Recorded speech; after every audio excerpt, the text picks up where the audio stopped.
नमस्कार, वंदे मातरम। मैं हूं श्यामगिरी। आप देख रहे हैं हमारा चैनल मुद्दा भारत का यानी मुद्दा महाराष्ट्र चुनाव का। जी हाँ, महाराष्ट्र चुनाव का बिगुल बज चुका है। सभी राजनीतिक पार्टियां जो है टिकट बंटवारा और कैंडिडेट में जो है बिजी हैं एकदम। और इस बीच खबर यह है कि मनोज जरांगे जो मराठा आरक्षण को लेकर जो है एक चेहरा बने हुए हैं और सभी पार्टियां जो है उनको मनाने के लिए जो है हर प्रयास में है कि वो किसकी तरफ रहेंगे और क्या करेंगे वो, क्योंकि चुनाव का माहौल है। लोकसभा में उन्होंने काफ़ी कुछ इफेक्ट किया था। अब विधानसभा में क्या करने वाले हैं, क्योंकि अभी उन्होंने आह्वान किया है कि हम जो है इलाका देख के और वोटर्स देख के जो है मराठा कैंडिडेट्स जो है खड़ा करेंगे। और मनोज जरांगे जो है पूरी तैयारी में है कि चुनाव को जो है किसी भी हालत में जो है अपनी तरफ मोड़ के लाएं। तो आज का हमारा विषय यही कि मनोज जरांगे क्या चुनाव लड़ने वाले हैं, अपने लोगों के साथ चुनाव लड़ाने वाले हैं और क्या उनका शर्त है और क्या क्या करने वाले हैं। तो सर आपके पास भी काफ़ी स्टडी है। उन्होंने एक ये भी कहा है कि जो मराठा चेहरा नहीं रहेगा उससे हम 500 रुपये बॉन्ड पे लिखवा के लेंगे कि चुनाव जीतने के बाद तुम मराठा आरक्षण के लिए जो है हमारे साथ प्रयास करोगे। तो क्या ये सब स्थिति देख रहे हैं सर? अगर उनका जो दुश्मन माना जा रहा है इस समय देवेंद्र फडणवीस जी हैं और हित माना जाए तो पवार साहब भी हैं, शिंदे साहब भी हैं, तो ये गणित क्या चल रहा है सर? मराठा आरक्षण को लेकर विधानसभा में भी काफी कुछ परिणाम आएगा, ये तो नो डाउट। हम लोग अभी मराठा आरक्षण के बारे में चर्चा नहीं कर रहे हैं, लेकिन मनोज जरांगे को देखते हुए जिस तरह से उनकी एक्टिविटी है और जिस तरह से मराठा समाज उनको ये दे रहा है सब कुछ, उससे लगता है कि कुछ ना कुछ तो डिस्टर्बेंस होगा, क्योंकि 2% वोट भी जो है इधर से उधर या उधर से इधर हुए काफी निर्णायक होते हैं। वो लोकसभा में देखा है हमने। तो विधानसभा में किस नजर से देख रहे हैं सर मनोज जरांगे? सर, पहली बात तो ये है कि मनोज जरांगे जी ने जो कल अनाउंसमेंट किया है जी, उसमें कुछ दिक्कतें मुझे दिख रही है। पहले तो ऐसे वहां जो जमा हुए थे लोग जी, उनको ऐसा लग रहा था कि 288 जगह पे मनोज जरांगे उम्मीदवार खड़े करेंगे। उस आशा से, अपेक्षा से, सपना लेकर वो आए थे। अच्छा। हाँ, उनका ये नहीं था कि आप मर्यादित जगह पे चुनाव लड़ेंगे। वो चाहते थे हर एक जगह से जो इच्छुक थे वो आए थे और एक एक मतदार संघ में 10, 20, 25, क्योंकि मनोज जरांगे के यहाँ पैसा नहीं देना है किसी को, बिल्कुल नहीं। बाकी पार्टी वाले पैसे ले रहे हैं बहुत सारे।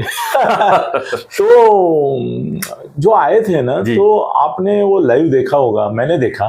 तो सर एक जैसे ही उन्होंने अनाउंस किया कि मुझे अगर पराजय हुआ तो क्या, इसका डर लगता है, फिर अगर हमारे लोग हार गए तो उसका मराठा आरक्षण के आंदोलन पर विपरीत परिणाम होगा। मतलब जो शंकाएं मीडिया ने व्यक्त करनी चाहिए या उनके विरोधियों ने, वो सब वो खुद ही करते गए। वही अपने लोगों को डिमोरलाइज करते गए, उनको बताते गए कि भाई इतनी ताकत तो हमें नहीं है कि हम 288 लड़े। और 288 लड़के हमने अगर उसमें से 2, 5, 10, 20 वॉट एवर इट इज, मगर 260 जगह पे हम हारेंगे तो मराठा आंदोलन जो है आरक्षण का वो खत्म हो जाएगा। बिल्कुल। तो उन्होंने बोला कि ये रिस्क मैं नहीं ले जा सकता। तो उन्होंने अगली बात ये की कि हमको अभी, पहले हम बोल रहे थे कि पाडायचे की निवडून आणायचे, तो बोले कि अभी निवडून आणायचे अगर हमने तय किया कि भी चुनाव जीतना है, तो मैं ये सोचता हूँ कि परिस्थिति, सत्य स्थिति देखनी चाहिए। वहाँ पे मराठा लोगों का परसेंटेज कितना है, उसमें से कितने अपने साथ है, क्योंकि उसमें भी ये प्रॉब्लम है कि जो ओबीसी मराठा है, जो कुणबी, जिनको विदर्भ में ऑलरेडी मिला है या तो जिनको कुणबी करके मिल रहा है या मिल गया है, वो खुद को अलग मानने लगे ना ये आरक्षण की मांग करने वालों से। जी, वो अलग हो गया, एक बड़ा फैक्शन अलग हो गया कि जिनको ये कुणबी होने के कारण ऑलरेडी आरक्षण मिल रहा है। पहले क्या था कि जिनको नहीं था उनको मनोज जरांगे का मोह था कि भाई इनकी वजह से मुझे मिलेगा। अब सरकार ने ऐसा एक चाल चली है कि जिसके पास भी सर्टिफिकेट मिलने के लिए काबिलियत होगी उसको दे देंगे, और दे दिए ना उन्होंने। 60,000 कुछ लोगों को दे दिए और कुछ 5-6 लाख लोगों को मिल सकता है। तो वो लोग बोलेंगे भैया मेरे को तो मिल गया है, अभी मैं मराठा आंदोलन में शरीक होके मैं ब्लैकलिस्ट क्यों हूं, अच्छा है उनको लड़ने दो अभी। तो वो अलग हो गए। फिर इसमें सर ऐसा है कि 96 कोई मराठा जो है, जो अपने को खास मराठा मानते हैं, वो कुणबी लोगों के साथ या आम मराठा के साथ जाने को तैयार नहीं। उसका सबसे जीता जागता उदाहरण नारायण राणे जी। नारायण राणे ने बोला हम 96 कोई मराठा है, हम कभी ऐसे आरक्षण वाले मराठे में नहीं जाएंगे। मतलब अभी एक ऐसी कास्ट ही अलग होगी जो गरजू, और इनको मनोज जरंगे गरजू बोलता था जी। अभी जो आरक्षण के पीछे है ऐसे मराठा अलग, और जो खुद को ऐसे मराठा मानते हैं उच्च वर्गीय, कि उनको लगता है कि ये मराठा आरक्षण जो मांगते हैं उनमें से नहीं है हम, उनका अहंकार है वो नारायण राणे उसका प्रतीक है। तो ऐसे भी सर लाखों की तादाद में निकल रहे नारायण राणे मराठा समाज में, जो बोलते हैं नहीं नहीं हमको आरक्षण नहीं चाहिए, हम उच्च कोटि के हैं, हम उच्च कोटि के मराठा है। वो दूसरे मराठा है जिनको आरक्षण चाहिए। मतलब वो एक धिक्कारात्मक निषेधात्मक ऐसी भावना उनके मन में, वो भी अलग हो गए। तो मनोज जरंगे को असल में ऐसा है कि वो लोगों की, उनके चाहने वालों की या समर्थकों की दृष्टि से गलत रास्ते पर है। उनको ऐसा लगता था हाँ क्या 288 मर खाने का काम है क्या 288 लड़ना, पैसे की बात छोड़ो।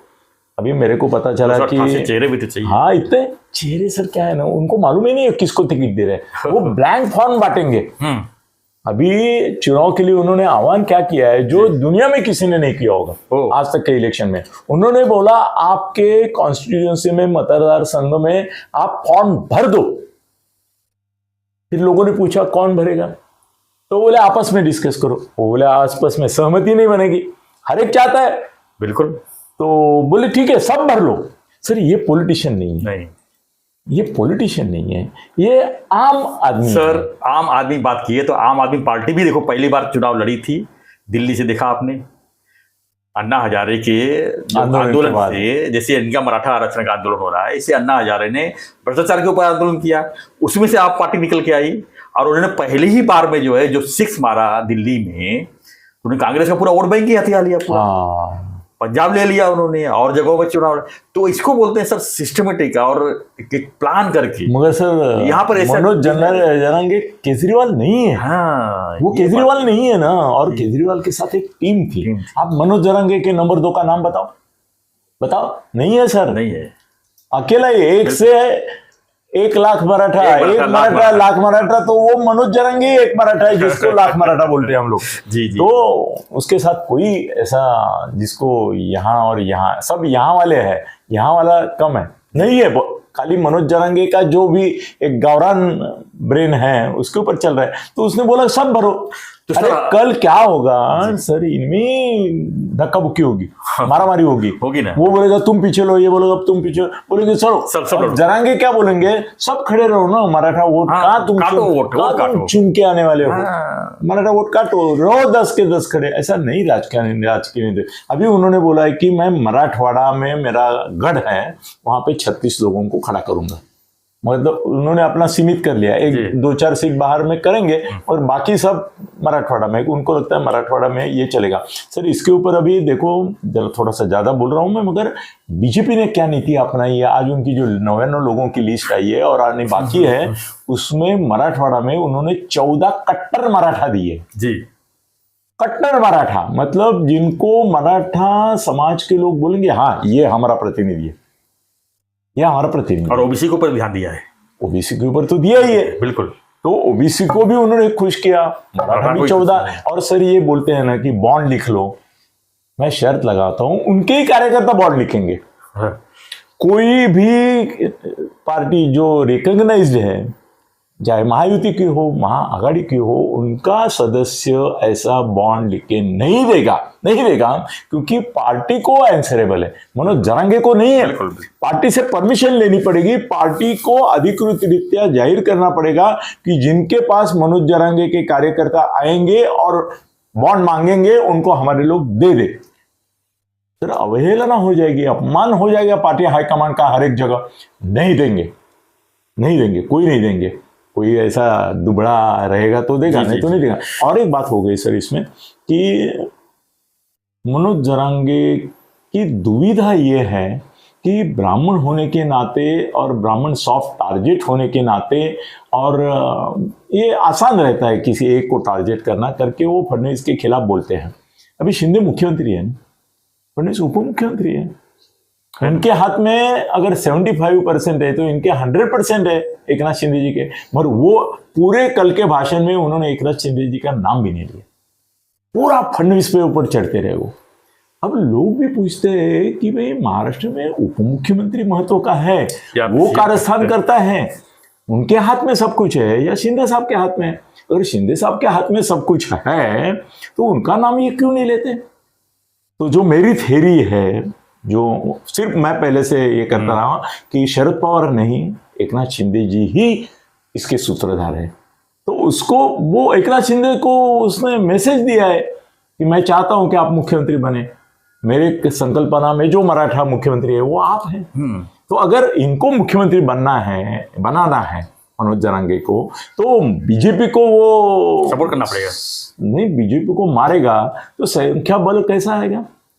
बीजेपी के अगर 80-90 आते हैं तभी तो बनेगा शिंदे साहब, तभी इनके और इनके अजीत दादा की मिलकर सत्ता आएगी, 144 तक पहुंचेंगे। आप बीजेपी को खत्म करके सत्ता आने का सपना मत देखो। क्या शिंदे साहब महागठबंधन की मदद करेंगे? शिंदे साहब 100 सीट लाएंगे, हाँ, लड़ने के लिए नहीं मिलेगा 100 सीट। नहीं ना, वो तो बात है, उनको 80 मिल रही है। नहीं, इसमें क्या है, वो उनका भी ना सर बहुत संभ्रमित है, वो बहुत संभ्रमित है, और वो आम आदमी है, वो नेता नहीं है, इसके लिए उनका ये सब हो रहा है। सर मेरे को लगता है कि मनोज जरांगे का प्रभाव इस विधानसभा चुनाव में एक 5 या 10 सीटों में दिखाई देगा। अच्छा, 5-10 सीटों में दिखाई देगा, मगर 288 सीट है सर, 278 में नहीं दिखा तो क्या, तो अलग से निर्णय लगेगा। फिर अगर ऐसा हुआ कि 278 में इनके इफेक्ट नहीं दिखाई दिया तो सर आंदोलन के ऊपर विपरीत परिणाम होगा।